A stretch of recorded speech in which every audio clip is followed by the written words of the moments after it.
This memoir about working on Wall Street will shock you and appall you and captivate you. When I first saw the subtitle for Bully Market by Jamie Fiore Higgins, I wondered if it was a little bit over the top. The subtitle is My Story of Money and Misogyny at Goldman Sachs. Misogyny at Goldman Sachs? The most prestigious financial company on Wall Street? But now that I've read the book, I think that misogyny is exactly the way to describe what happens in the course of this extraordinary memoir. The author put in almost 20 years at Goldman Sachs. She likens those years to a relationship with an abusive boyfriend, even though she was being paid 7 figures and ascended to the level of managing director, which only 8% of Goldman employees ever reach. She never wanted to work in finance. She wanted to be a social worker, but growing up in a tightly knit Italian-American working-class family in New Jersey, she felt she owed it to her parents to help pay back the sacrifices that they'd made for her. When she had severe scoliosis as a child, her parents paid for her surgery. They also paid for her first-class education at Bryn Mawr, and they did so expecting that she'd be able to put that education to good practical use. "Don't you get it, honey?" her mom tells her. "I grew up with nothing.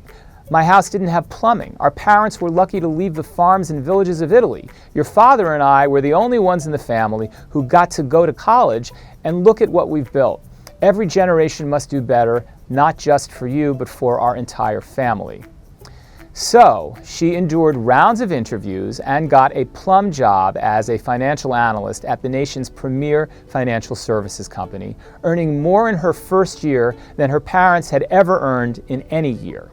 "Welcome to Goldman," she's told, "home to the most paranoid and insecure people in the world. That's what it takes to put up with this environment." There's nothing subtle about the discrimination, harassment, and crass behavior she endures. She's propositioned, berated, threatened, and undermined. Despite what the company's rules say about equity and inclusion, the managers are following their own playbook. Goldman's tagline was "Minds Wide Open," but the author says the reality couldn't have been further from the truth.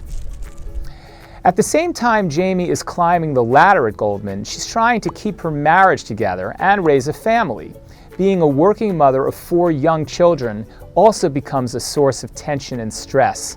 In the midst of all of this, there's a rough patch with her husband and a temptation at the office.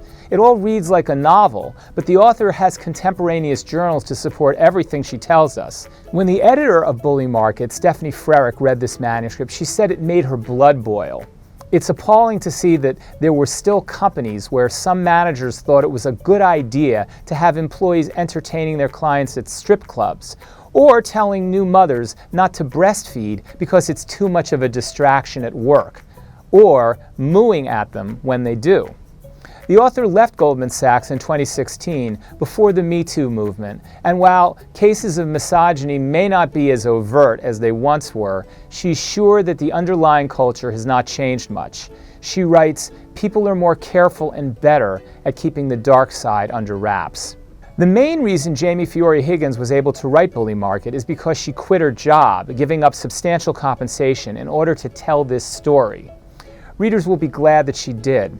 Bully Market takes us inside a disturbing world we rarely see, and the author reveals that world, eyes wide open.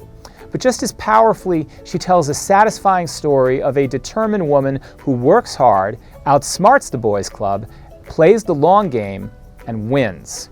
And that is the word according to Karp.